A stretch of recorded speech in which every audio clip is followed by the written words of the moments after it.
सरकार के लिए इस बात की भी प्राथमिकता है कि ईमानदारों को मदद कैसे मिले, ईमानदारों को सुरक्षा कैसे मिले, ईमानदारी की जिंदगी बिताने वालों की कठिनाई कैसे कम हो, ईमानदारी अधिक प्रतिष्ठित कैसे हो। ये सरकार सज्जनों की मित्र है और दुर्जनों को सज्जनता के रास्ते पर लौटाने के लिए उपयुक्त वातावरण को तैयार करने के पक्ष में है। वैसे ये भी एक कड़वा सत्य है कि लोगों को सरकार की व्यवस्थाओं, कुछ सरकारी अफसरों और लाल फीताशाही से जुड़े कटु अनुभव होते रहते हैं। इस कटु सत्य को नकारा नहीं जा सकता। इस बात से कौन इनकार कर सकता है कि नागरिकों से ज्यादा जिम्मेवारी अफसरों की है, सरकार में बैठे छोटे बड़े व्यक्ति की है। और इसलिए चाहे केंद्र सरकार हो, राज्य सरकार हो या फिर स्थानीय निकाय, सबका दायित्व है कि सामान्य से सामान्य व्यक्ति के अधिकार की रक्षा हो, ईमानदारों की मदद हो और बेईमान अलग थलग हो। दोस्तों, पूरी दुनिया में एक सर्वसामान्य तथ्य है कि आतंकवाद, नक्सलवाद, जाली नोटों का कारोबार, ड्रग के धंधे से जुड़े लोग, मानव तस्करी से जुड़े लोग, हथियारों के कारोबार में लगे लोग, ये सब लोग काले धन पर ही निर्भर रहते हैं।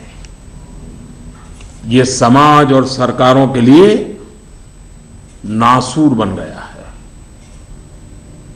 इस एक निर्णय ने इन सब पर गहरी चोट पहुंचाई है। आज काफी संख्या में नौजवान हिंसा का रास्ता छोड़ मुख्य धारा में लौट रहे हैं। अगर हम जागरूक रहें तो अपने बच्चों को हिंसा और अत्याचार के उन रास्तों पर वापस लौटने से बचा पाएंगे। इस अभियान की सफलता इस बात में भी है कि अर्थव्यवस्था की मुख्य धारा से बाहर जो धन था वो बैंकों के माध्यम से अर्थव्यवस्था की मुख्य धारा में वापस आ गया है। पिछले कुछ दिनों की घटनाओं से ये सिद्ध हो चुका है कि चालाकी के रास्ते खोजने वाले बेईमान लोगों के लिए आगे के रास्ते बंद हो चुके हैं। टेक्नोलॉजी ने इसमें बहुत बड़ी सेवा की है।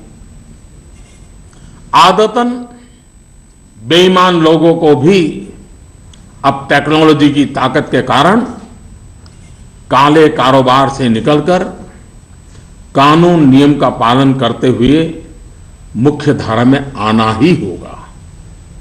साथियों, बैंक कर्मचारियों ने इस दौरान दिन रात एक किए हैं।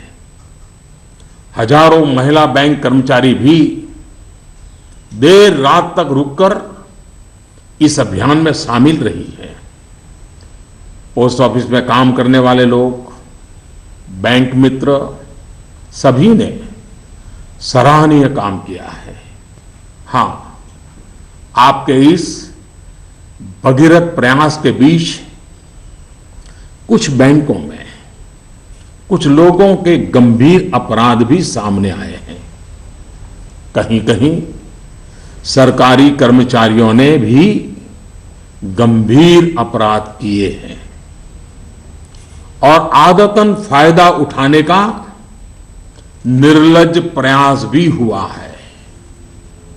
इन्हें बख्शा नहीं जाएगा। भाइयों बहनों, देश के बैंकिंग सिस्टम के लिए एक स्वर्णिम अवसर है। इस ऐतिहासिक अवसर पर मैं देश के सभी बैंकों से आग्रहपूर्वक एक बात कहना चाहता हूं। इतिहास गवाह है कि हिंदुस्तान की बैंकों के पास एक साथ इतनी बड़ी मात्रा में, इतने कम समय में धन का भंडार पहले कभी नहीं आया था। बैंकों की स्वतंत्रता का आदर करते हुए मेरा आग्रह है कि बैंक अपनी परंपरागत प्राथमिकताओं से बाहर निकलकर अब देश के गरीब, निम्न मध्यम वर्ग और मध्यम वर्ग को केंद्र में रखकर अपने कार्य का आयोजन करें। आज पूरा हिंदुस्तान जब पंडित दीनदयाल उपाध्याय की जन्म शताब्दी वर्ष को गरीब कल्याण वर्ष के रूप में मना रहा है, तब बैंक भी लोकहित के, गरीब कल्याण के इस अवसर को हाथ से न जाने दे। हो सके उतना जल्दी लोकहित में उचित निर्णय करें और उचित कदम उठाएं।